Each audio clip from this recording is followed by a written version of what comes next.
When asked me to marry him, my mind went blank. Vance had betrayed me so terribly that I'd come to believe all love was fake, but looking into Marcus's earnest eyes, a thought suddenly struck me.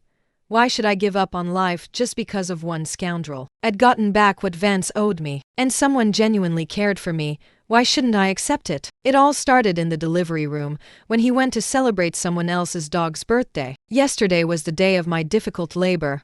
But when I needed him most, Vance took a call and rushed away. The servants, who usually saw how lukewarm Vance was towards me, took the opportunity to kick me when I was down. None of them paid attention to my painful moans. Everyone was whispering about Vance abandoning me. I begged the housekeeper to call Vance countless times, but he didn't answer. I fought with all my might to save my child, but it was still too late. I passed out as soon as I arrived at the hospital, and when I woke up again, my child was gone forever. Now I knew he had left to celebrate Scarlett's pet dog's birthday. Suppressing my grief, I held a burial ceremony for my child at a cemetery on the outskirts of town. In the distance, Vance approached, swaggering with Scarlett by his side. "Grace, why are you holding a funeral here? Who died?" Scarlett's eyes welled up as she spoke, feigning sadness. Vance raised his hand and stroked Scarlett's head. "Don't look at these unpleasant things." He then turned to me, demanding, "Grace, what are you doing here, playing these morbid games?" I looked at him coldly. Today is our child's funeral. I hoped he would apologize to our deceased child. Allowing the child to rest in peace, Vance scoffed. "Do you think I'd believe your lies? Didn't the doctor say you still had 2 months until your due date? How could the child have died before even being born?" Before I could speak, he continued, "Grace, you're doing this on purpose, aren't you? All I did was celebrate Scarlett's dog's birthday. I can't believe you'd concoct such a lie to gain my sympathy." Scarlett said in a sweet, delicate voice. "Vance, don't be angry. I think Grace is only doing this because she loves you so much and wants your attention. It's not intentional. It's my fault for always clinging to you and making her misunderstand." On the surface, Scarlett's words sounded understanding, but in reality, she was implying to Vance that I had fabricated the lie out of jealousy. I looked at her coldly. "Shut up." Scarlett dramatically shook her shoulders and burst into tears. "I'm sorry, Grace. I was wrong." Vance frowned, shielding Scarlett, and angrily snapped at me. "Grace, who told you to bully Scarlett? You're the one who should shut up." Scarlett shook her head. "I'm fine, Vance." Just then, Scarlett deliberately loosened the leash. The white poodle excitedly ran to my child's tombstone and urinated on it right there. I screamed and kicked the dog away. I had endured enough humiliation. I wouldn't let Scarlett disrespect my child. No sooner had I kicked the dog than Vance slapped me across the face. "How dare you hurt Scarlett's dog?" My body trembled, and I stared at him in disbelief. "Vance, are you insane? This tomb holds our deceased child. He died before he even had a chance to see this world, and you let an animal defile him." They were utterly devoid of conscience. Scarlett flashed me a fake smile. "Grace, I consulted a spiritual guide, and he said that if Buddy is buried here after he passes away, he'll be reborn as a human in his next life. It's considered a virtuous deed." Vance gazed tenderly at Scarlett. "Scarlett, you're always so kind. Don't worry, I've bought this entire plot for you." Scarlett stared at the small coffin in my arms. "Vance, the small coffin Grace is holding is so exquisite. I'd love to use it for Buddy later." I widened my eyes in fury, clutching my child's small coffin tightly. "If you dare touch my child's remains, I'll fight you to the death." Vance didn't believe me. "Grace, you haven't even given birth yet.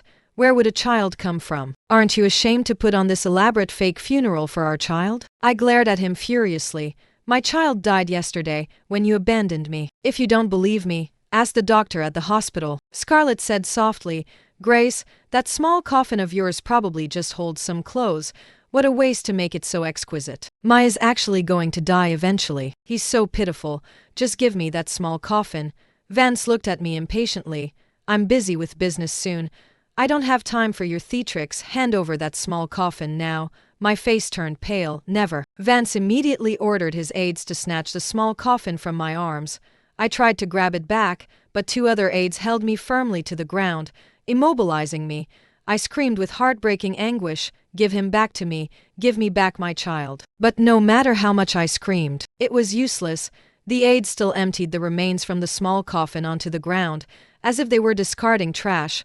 I trembled with rage, wishing I had a knife to kill them all. Scarlett stepped forward and viciously stomped on my child's remains. Grace. I'll thank Buddy for you now. Watching's foot stomp on my child's remains, I felt like I was losing my mind, and I roared, Scarlett, get lost. I mustered all my strength, desperately broke free from the aids, and lunged at Scarlett, pushing her to the ground. I knelt on the ground, carefully gathering my child's remains piece by piece, my hands trembling with helplessness. Baby, I'm so sorry. Mommy couldn't protect you. Scarlett sat on the ground, touched her forehead, saw her hand covered in blood, and shrieked, Vance, I'm bleeding so much. Seeing this, Vance immediately instructed his aides, quick, take Scarlett to the hospital, as if to punish me for harming Scarlett. It hadn't even been a week after my child's funeral when the Vance family held a lavish banquet.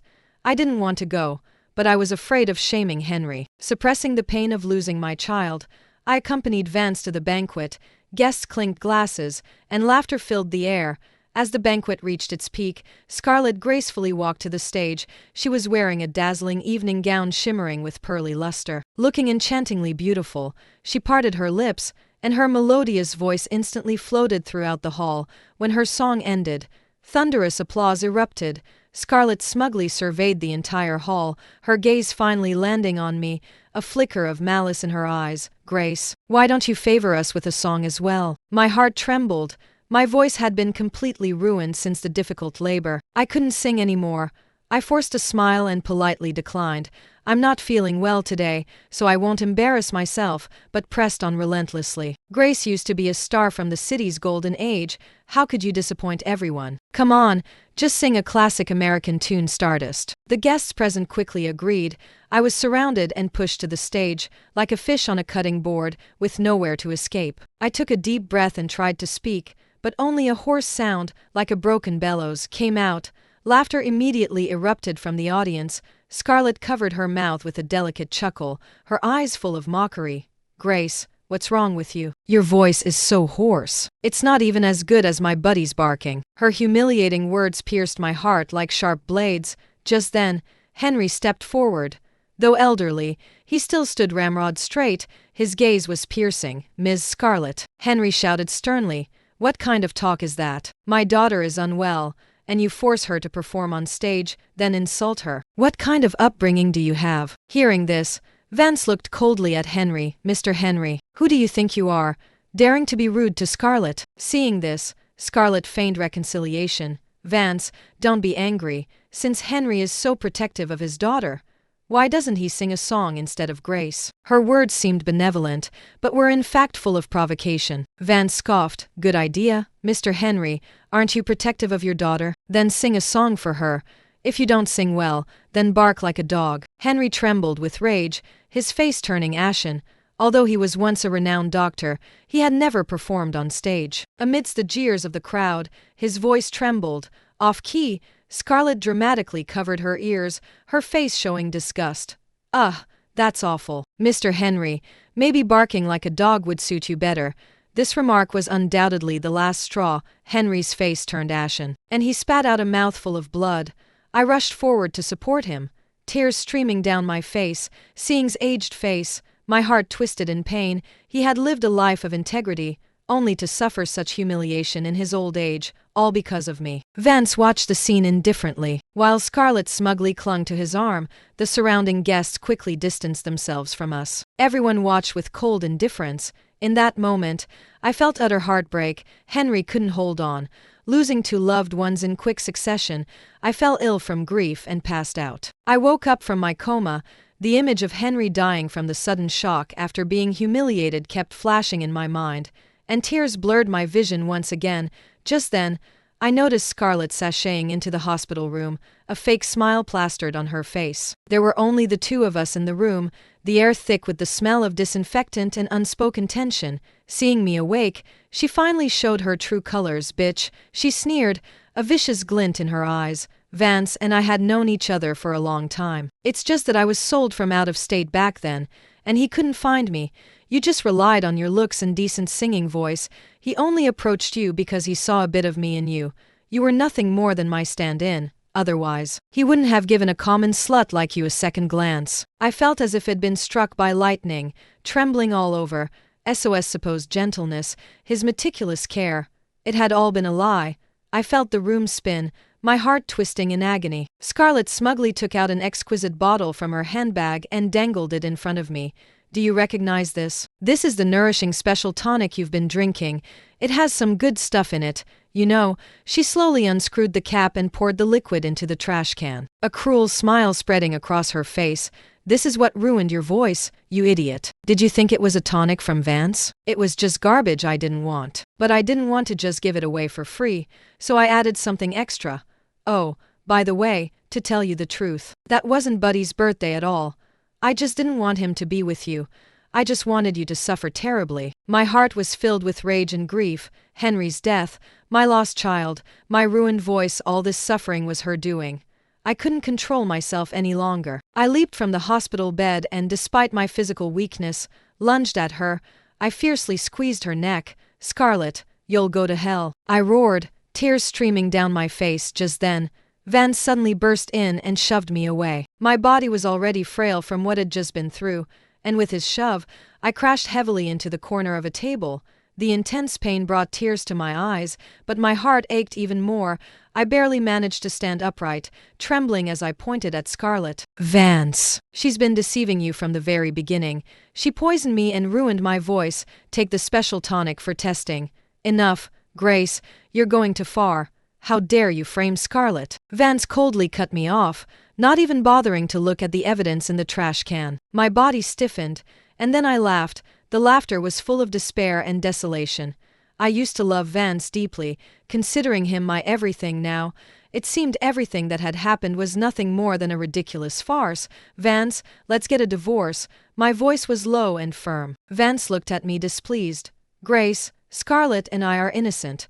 Why won't you listen? You refuse to see reason, and you cruelly bully Scarlett. Are you trying to get my attention by threatening divorce now? My heart felt dead, and I gritted my teeth. Vance, I will divorce you. Throwing out those words, I stumbled out of the hospital room, no longer wanting to be in the same space as those two disgusting people. From behind me, I heard Scarlett's delicate voice. Vance, my head hurts so much, I can barely breathe. I'll take you to the doctor. Vance's voice was filled with concern. I heard him pick up Scarlett, and the last shred of hope in my heart completely shattered. I ran out of the hospital. It was raining heavily outside. I ran barefoot desperately, wanting only to get far away from Vance, to a world where he didn't exist. Suddenly, my vision blurred, and I fainted.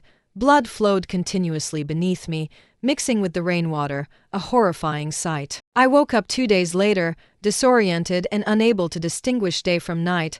Just as I tried to sit up, I was gently pressed back down. Don't move.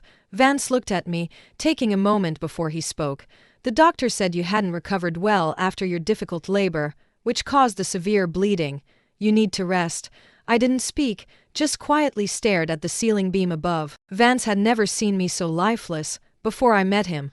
I had always been bright and cheerful. For the first time, he seemed flustered. I'm sorry. I didn't know your difficult labor was real. I thought you made it up out of jealousy. Don't be sad. Once you recover, we can still have children. I remained silent. Vance picked up the urn from the nearby table. This is Henry's ashes. After the cremation, Scarlett's dog accidentally knocked it over. Don't be angry with an animal. Before he could finish, I snatched the urn, opened it, and saw there was only a thin layer inside. I had truly done something terrible. I was an unfilial daughter. I couldn't even keep Henry's ashes intact. Henry, hatred choked me. Vance said hoarsely, Mr. Henry's passing is a foregone conclusion. We can only accept it. What I did was wrong. Don't be angry, at worst. I'll make it up to you later. I found him utterly ridiculous, scoffing, my gaze like daggers. I used to feel inferior because he was the biggest arms dealer in the city, thinking I wasn't good enough for him. Now, I only felt he was worse than an animal. Vance, you killed Henry and my child to lives. What can you possibly offer as compensation? And why do you think I'd care about your so-called compensation? I truly loathed Vance. I wished I could tear him to pieces. Vance clasped my hand. I'll be 1,000 times better to you than before. Don't you like children? How about we have another one tomorrow? Grace, don't look at me like that. You're the one I love. I forcefully pulled my hand away. If you loved me, would you abandon me during difficult labor just because of a phone call from Scarlett? Vance, don't disgust me. Vance pressed his lips together, not getting angry, and only stood up after a long moment. Grace, calm down and get some rest. I'll come see you later. I turned my face away, refusing to look at him. After left, I carried Henry's ashes and walked out of the hospital. I went to the cemetery and chose a burial plot for Henry. Looking at the photo of Henry, stern-faced yet deeply loving, tears streamed down my face once more. Henry, your daughter has been unfilial. I couldn't let you enjoy your later years peacefully. Your daughter has disgraced you, Henry. I miss you so much. I knelt before Henry's grave until dusk before leaving. I stood on the pier, watching the trains come and go, unsure of where to go. No one loved me here. I had no home here. It didn't matter where I went. Finally, I bought a train ticket to Riverton Inn. I rented a small apartment and placed Henry's portrait on the table, as if he were still with me. After settling in, I began looking for work, but I could only sing, and had only learned the rudiments of Henry's medical skills. Without professional skills, many places were unwilling to hire me. That afternoon, after another rejection, I walked down the street disheartened, lost in thought, when I accidentally bumped into someone. I quickly apologized and bent down to help pick up the fallen medicine box. The person looked at me, their eyes full of surprise. Ms. Grace. I looked up at the handsome man before me. I didn't recognize him, perhaps seeing my confused expression. The man looked a little disappointed. You don't remember me? I shook my head. The man smiled. It's all right, as long as I remember. Fate is always full of surprises. It turned out he was Marcus, the young master of Hayes. We had met once 6 years ago at a banquet, when he had just graduated from medical school. Because he was young, he wasn't very smooth or worldly, he wasn't good at holding his liquor. But someone had used the excuse of the Hayes family looking down on people to corner him, leaving him unable to back down. I was the one who helped him out of that situation. He was extremely grateful to me. I never imagined that the naive young man back then would now be so refined. It was natural that I didn't recognize him. I'm about to set up a medical station and need some help. If you don't mind, you can come with me. I readily agreed. Work was hard to find, and I had to support myself. I had never been a nurse before and didn't understand many things. But Marcus patiently taught me. He often praised my intelligence, which made me recall how Vance always thought I was stupid and clumsy when I used to work with him. Marcus was completely different from Vance. He was gentle and understanding. Vance always carried an inherent arrogance towards me, probably because he never truly cared for me. A month later, I accompanied Marcus to a charity clinic. In a simple hospital, I was surprised to see Vance. He was there on business. Vance's eyes were fixed on me. Do you know I've been looking for you? Marcus scanned him from head to toe. Uncharacteristically rude. So this is the ungrateful scoundrel. Last time I had a fever and was delirious. Marcus heard me repeatedly muttering Vance's name while he took care of me. The next day when he asked, I briefly told him about Vance and me. Hearing's words, Vance's face darkened. Mr. Marcus, our families have a partnership. Watch your words. Marcus shrugged. I don't care. Vance walked up to me. Where do you live? I'll take you back. Before I could speak, Marcus said, No need, I'll take Grace back. Vance said disdainfully, What right do you have to take her? I looked at him coldly. You're the one who has no right. Vance, all ties between us were severed long ago. Vance frowned. Don't forget, we're not divorced yet. You're still my wife. His words, however, reminded me, Vance, did you ever truly consider me your wife? With that, I left with Marcus. A few days later, Vance rushed to the hospital, his face ashen. His arms depot in Riverton had been attacked last night, and a large quantity of weapons had been stolen. I had heard about this from Marcus, but his accusatory manner was truly perplexing. Grace, I know you did it. Hand over the goods. As he spoke, he gripped my wrist tightly, the pain making my brows furrow. Vance, let go of me. What are you talking about? Marcus emerged from the tent and pulled me behind him. Vance, you can't manage your own affairs. So you come here to blame an innocent person? Do you have any brains? Scarlett, who had belatedly followed them, began fanning the flames again. Vance, I told you before, Grace harbors resentment towards you. She must have teamed up with this man to get revenge on you. I looked at Scarlett and scoffed. I had always known some of Scarlett's behavior was very unusual. I recalled the first time she was brought to the Vance family home to stay overnight. that day, troubled by my unborn child and unable to sleep. I got up for a walk and inadvertently passed Vance's study. Through the half-open door, I saw Scarlett furtively rummaging through Vance's documents. At the time, she looked flustered and was covered in sweat, completely lacking her usual elegance. She cautiously leafed through the documents on the desk, occasionally taking pictures with a small camera she carried. At the time, Vance and I were having a disagreement, so I never mentioned it to him later. The pain of losing loved ones left me no time to worry about anything else. It seemed Scarlett wanted to throw dirt on me and make me her scapegoat. Vance's face was grim. Grace, don't make me angry. You know the consequences. I crossed my arms, glancing at the smug Scarlett. She thought I would still be as weak as before. But she was too foolish. Scarlett, don't be so quick to tell tales. You're not entirely innocent yourself. Hearing this, Scarlett quickly said, Vance, look, she's trying to turn the blame on me now. How could a weak woman like me do such a thing? Besides, I'm always by your side. How would I have time to do these things? She spoke as if it were the truth. I took out the bottle of special tonic from my bag.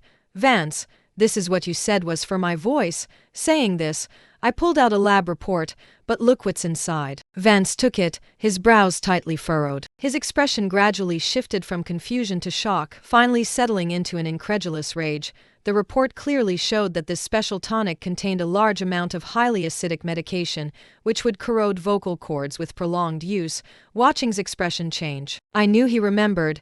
This bottle of special tonic was originally bought by him for Scarlett, but said she didn't like it and specifically added some secret recipe for voice health, telling him to give it to me. At the time, she said this purely to take credit. Now, she had ironically sealed her own fate. Scarlett's face was pale, but she feigned composure.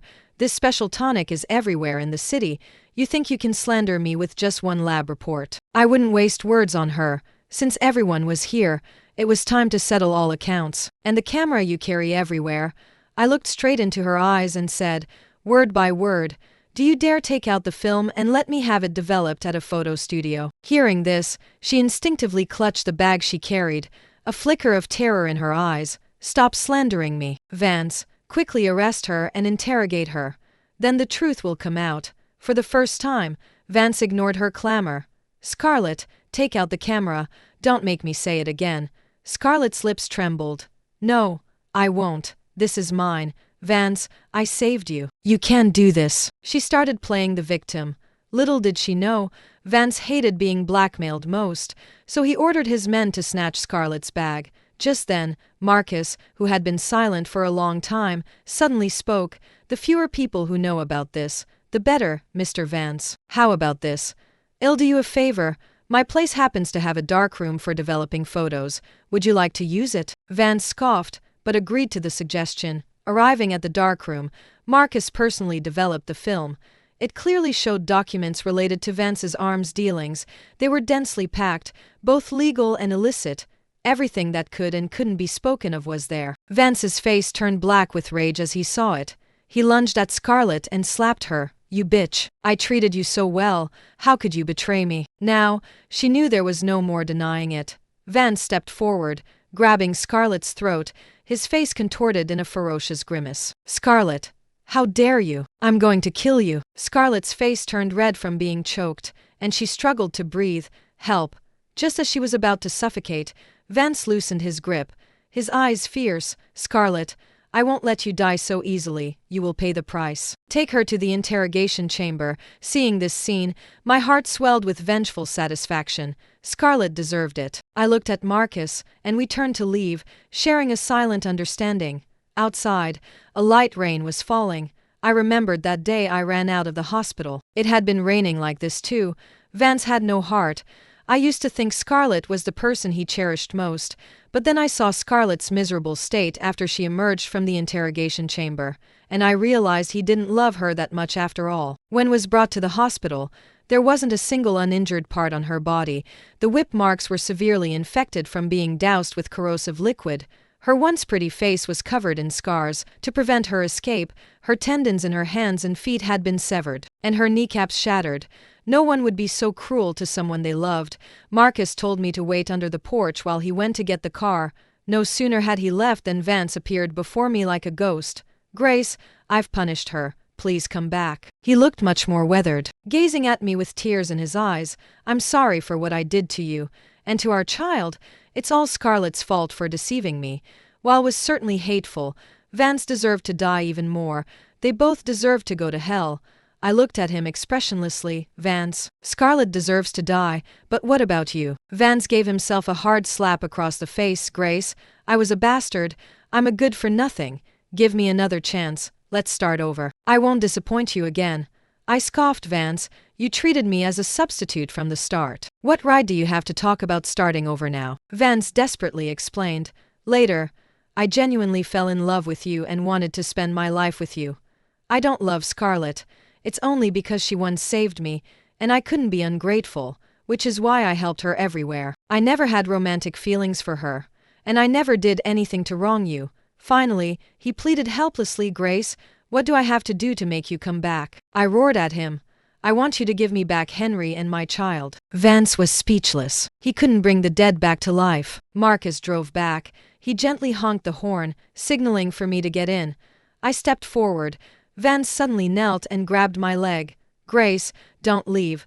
I pushed him away in disgust. Vance, caught off guard, fell into the mud, his suit covered in grime. The man who was once so high and mighty had never been so pathetic. He completely broke down. "Grace, please, look back at me.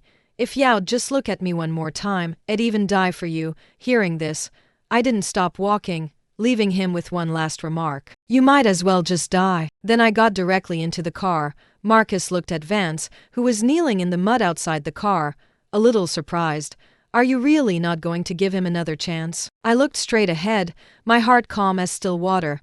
What we had was a mistake from the beginning. Ending it now is for the best. Marcus drove away. Vance didn't give up. Every day he would stand downstairs from my place, holding a bouquet of roses.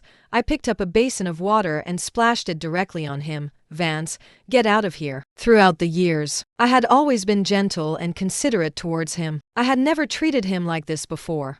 Vance looked at me stunned, but then shamelessly said, "Grace, I'll come every day until you forgive me. Vance, just leave. If I could go back in time, I'd rather never have met you in this life." Vance's body stiffened. "You hate me that much?" I scoffed. "Hate? Vance, don't flatter yourself. You're not worthy of my love, nor my hate. To me, you are nothing. If you harass me again, I'll call the police." After that day, I never saw Vance again. Later, I heard he was in a car accident and gravely injured. It was winter, and the layers of clothing saved his life, but both his legs were amputated. He was bedridden and delirious, still calling my name, hoping I would visit him. Eleanor called, begging me to visit Vance in the hospital, remembering her cold indifference towards Henry at the banquet, and now her brazen request for me to visit Vance. I flatly refused. As for Scarlett, Vance didn't let her off. After tormenting Scarlett, he simply threw her out onto the street to fend for herself. When I heard this news, I was working late at the clinic, lost in thought. Suddenly, a bowl of comforting soup appeared on my desk.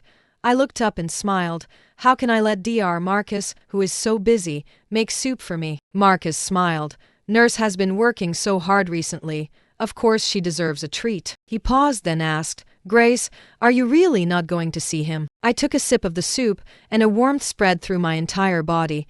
"It has nothing to do with me. Is the soup to your liking?" I nodded. "It's very good." Marcus chuckled sheepishly, scratching the back of his head. "Then I'll make it for you every day from now on." I smiled too. Marcus was always a bit endearing and artless around me, which was very charming. A month later, I received a certified letter from Vance, stating that he agreed to dissolve our engagement. On the day we handled the procedures, my heart was still as water.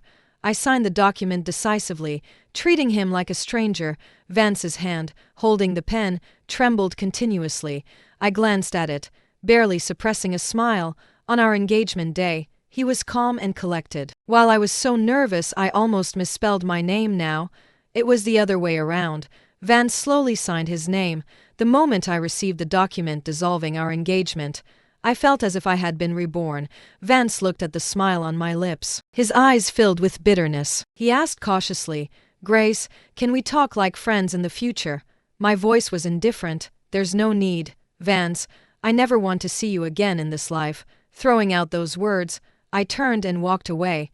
Waiting at the street corner, I looked up at the sky, hoping Henry and my child's souls could rest in peace. Just as I was about to leave, I saw Marcus across the street. He was looking at me quietly, and then he extended his hand. I walked step by step towards him, reached him, and placed my hand in his. We gazed at each other, sharing an unspoken understanding. Marcus pulled me close, drawing me into his embrace. "Grace, I love you. Will you marry me?" I nodded in his arms. "I will." I knew Marcus loved me, because genuine love burns as fiercely as a raging fire. How could you stand by its warmth and not feel it? I had just been too timid before, afraid to reciprocate his love, but seeing him standing across from me now, I suddenly felt full of courage. Marcus held me tightly, as if embracing the whole world.